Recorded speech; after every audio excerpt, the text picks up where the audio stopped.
We talked earlier about developing an avatar, that is a picture of your ideal client, and figuring out what that avatar really needs in life or wants in life so that we can appeal to that impulse, right? Whether, this might be a very busy housewife who needs her furniture cleaned, or somebody who loves fast cars that needs car repair with performance in mind. Whatever that person might be, you want to really get into their head and figure out what they need. That way you're going to serve them much better. If you're just yelling at them and saying, hey, buy my stuff, you're not going to get very far. But if you bring them something they can really use, hey, by the way, here's how you can clean your furniture and spend less money, keep it clean longer, work less hard, and be less stressed, right? If you can share that kind of message, wouldn't that be helpful for them? It would. And you want to be that person, be the person that's very helpful, or be that business, so that as you build your sense of trust and authenticity, they come to you rather than go to somebody else, provide that real value for them, and build client share over time. So, what do? Just sit around every Tuesday morning scratching your head and thinking, gosh, I sure hope I can write some content today. What should I write about? Oh, it's Easter. Why don't I post something about Easter?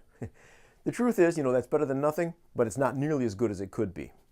What you want to make sure you do is focus around a theme. Figure out what the most high priority thing is that you want to communicate to your potential client base and write material around that. We typically do it in about a 6-month theme or campaign. We try to figure out, hey, what are we going to do for this 6 months? What's the theme it's going to be around? Can we create some initial new web pages for that? Can we create some blog posts? Can we create some social media? And then really map it out so that it's all working together, that all the pieces are talking about the same things at the same time, that they're optimized properly, that they're connected well. And that way, we don't have to scratch our heads. Usually what we'll actually do is we'll do all the material writing early in the process if we can get our client on board. And so one thing you might consider is kind of doing a retreat. Find a place you really like to go that brings out your most creative self. Get a bunch of coffee if that's your thing, and spend a day or 2 or 3 days just working together or working with your team to write as much content as you possibly can. You can fine tune it later, you can chop it up into parcels later, pieces later, but whatever you do, get that content ready, and then map out a calendar. When am I going to post this new web page? When am I going to post this blog entry? When am I going to post these social media posts?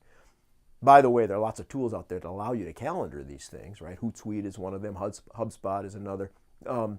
You can use those if you want. We use some professional tools, but you don't have to. Whatever you do, though, don't miss the opportunity to get that material out there that's in line with your theme and your message so that you can reach the right audience at the right time in line with your overall message. You'll get more awareness, more leads, and more sales, as we've been saying over and over again, and you'll build a great client base that really understands what you're doing, loves it, talks about it, shares it, and then a lot of your marketing work can be done for you or amplified by all the people that are so enthusiastic about what you do better than anybody else on the planet.